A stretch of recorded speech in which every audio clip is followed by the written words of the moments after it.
Dino. Como é que a senhora analisa isso? Qual a necessidade de uma mulher negra no Supremo Tribunal Federal? E Lula deveria realmente escolher uma mulher negra para estar lá?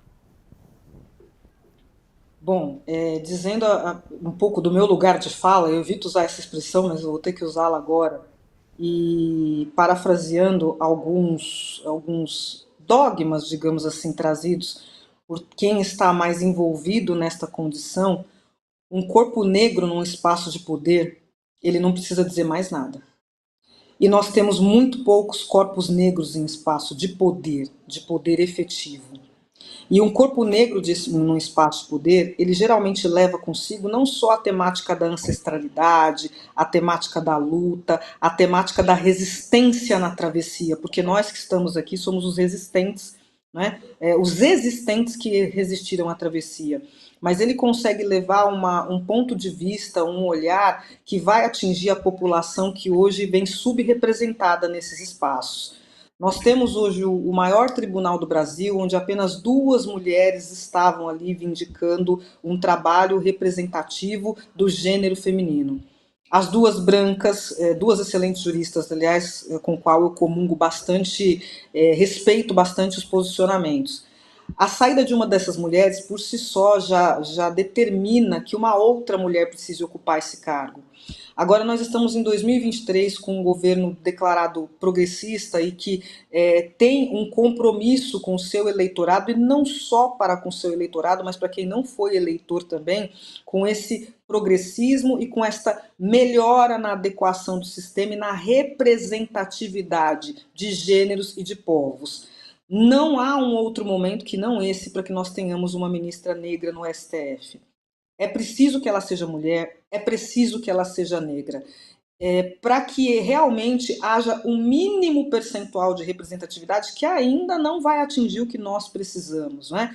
Embora nós tenhamos aí excelentes candidatas também indígenas, né, que têm sido pouco ventiladas. Então, é preciso que essas pessoas assumam os espaços de poder com os seus corpos transitando nesses espaços de poder, porque esse vai ser o único mecanismo, de fato, se fazer com que mais da metade da população representada por essas mulheres. Hoje nós temos uma população autodeclarada negra de mais de 50%. Né? Desse grupo, mais da metade são mulheres. E desta mais de metade de mulheres, nós temos pouquíssimas em espaço de poder. Como é que a população negra vai conseguir ver as suas intenções e os seus desejos atendidos, desejos válidos, sem que ela tenha alguém com seu olhar de representatividade nesses órgãos? Então é importante que um corpo de uma negra ocupe sim esse espaço de poder, para que se visualize o melhor método e os melhores mecanismos de interpretar a norma, sobretudo quando se está no STF, que é o guardião da Constituição. Se a população negra hoje representa a maioria, esta é a população que mais tem sofrido enfrentamentos, e alguém que não tenha esse olhar não será capaz, mesmo tentando, de reverberar ensinamentos, dogmas, determinações para essa população que carece disso. Falou sobre Doutora Flávia, isso. a senhora Ô, Josias, está. deixa eu Pelo só que a mostrar senhora. aqui, o Perdão, Josias, que é muito interessante, porque ela está falando perdão. sobre um corpo negro no espaço de poder. Hoje tem uma entrevista que vale muito a pena para que as pessoas possam ler, que está no Universa, que é justamente da ministra do TSE. Né? E ela, a Edilene Lobo, e ela tem uma entrevista aqui exclusiva para o Universo, e ela diz sobre a história do racismo que ela vive, né? Falaram outro dia para ela, me disseram que eu nem era tão escura, né? Ah, você nem é tão escura assim, pelo fato de ela ser a primeira ministra negra do TSE, e as pessoas ainda questionam, né, a cor dela nesse sentido, que ela não era tão escura para ser considerada a primeira negra no TSE. Isso é um absurdo, né, professora? É um absurdo. O Brasil, ele, até por força do nosso esforço histórico, né? E aí eu tenho que ser muito clara, né? Esse colorismo que nasce dos variados estupros sofridos por mulheres negras desde o tempo da escravização, e isso se propaga hoje, e eu não preciso nem me aprofundar tanto nisso com vocês aqui presentes e mesmo com os nossos ouvintes. E aí há um colorismo que ainda vigora muito no Brasil, né? A ideia de que uma pele seja mais clara te aproximaria de um lugar melhor. Você merece estar entre os outros porque sua pele é mais clara. E quanto mais clara você é, sendo negro ou negra, você nem negro é. Ainda se atribui o estado da negritude como um defeito. E isso, infelizmente, ainda acontece no Brasil e acontece em grande escala. Nós temos um grupo de vozes aí dizendo que no Brasil o racismo e o preconceito de ordem de raça e o colorismo não existem. Essa não é uma verdade. Quem está na pele preta, quem está no corpo negro, vivencia isso diuturnamente. E quanto mais retinto se é, pior é a situação. E aí essa frase que a ministra ouviu é muito comum nas mulheres, principalmente, sobretudo em mulheres negras de pele mais clara, como se fosse uma mais-valia. Se você é mais claro, você é melhor, e que bom, pelo menos foi você. Né? Eu acho que é esse o ponto, e essa entrevista é bem primorosa, eu tive já a oportunidade de fazer a leitura dela e recomendo, e a gente precisa entender que os grupos formados por pretos e pardos, a despeito do colorismo, representam uma forte população negra que é preta, está preta, será sempre preta e não pode servir como um mecanismo de valoração desse corpo e desse ser humano. Não é? Nós precisamos realmente quebrar esse dogma tão ruim que se estabeleceu na nossa sociedade, porque ele dificulta e impede completamente que pessoas de pele mais escura ocupem um lugar na sociedade. Então nós vemos diuturnamente que quando se procura um negro, isso melhorou recentemente. Mas quais eram os negros que nós víamos muitas vezes, né?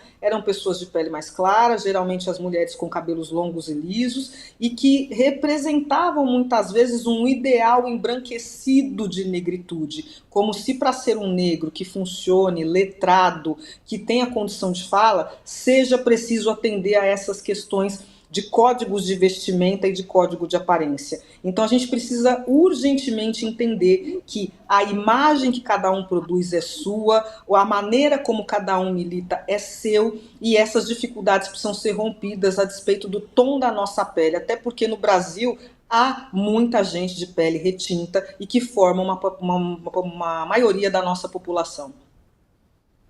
Agora, doutora Flávia, eu queria aproveitar a sua presença e esse assunto que nós estamos tratando para entender a importância. A senhora falou, é importante ter um corpo negro no espaço de poder. Tivemos até no Supremo o Joaquim Barbosa, que era um ministro negro, fez um trabalho lá extraordinário, e ele se incomodava um pouco, dizia, eu não estou aqui porque sou negro, estou aqui porque tenho preparo para estar aqui. Né? O que eu queria entender é que a senhora explicasse para quem está nos assistindo a importância de termos uma ministra negra no Supremo, no instante em que o racismo pulula aí nos processos judiciais, a farta, né? À medida que as pessoas vão adquirindo maior consciência, elas vão denunciando mais as agressões racistas, né? Há casos de machismo também.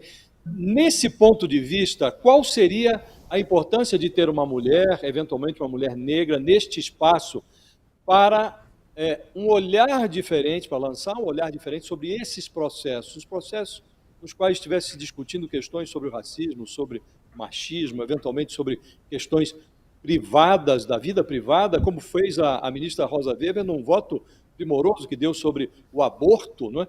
Qual é a importância, nesse ponto de vista, da presença feminina, eventualmente feminina e negra, num tribunal, na Suprema Corte Brasileira? Eu acho que o primeiro ponto de importância é poder significar uma representatividade a ser seguida por meninas negras que diuturnamente procuram referências. As meninas negras, especialmente eu, enquanto menina negra, tinha muito pouca referência a procurar. E, às vezes, quando encontrava uma referência negra, era uma referência adjetivada de modo pejorativo. Então, ter uma pessoa, uma mulher negra, um corpo negro feminino num espaço de poder é demonstrar para todas as meninas que virão que elas também têm condição de ocupar aquele espaço ou outros tantos espaços de poder. Além disso, a gente já sabe, né, que socialmente a mulher ela é um ponto basilar da estrutura da família, né, não só no Brasil, mas no mundo.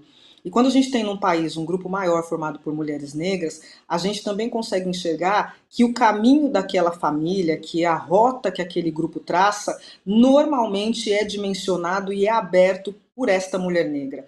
Esta mulher negra que começa a abrir a trilha para essa família poder caminhar. Essa mulher negra que levanta a família, embora ela esteja no último lugar nessa escala de evolução social.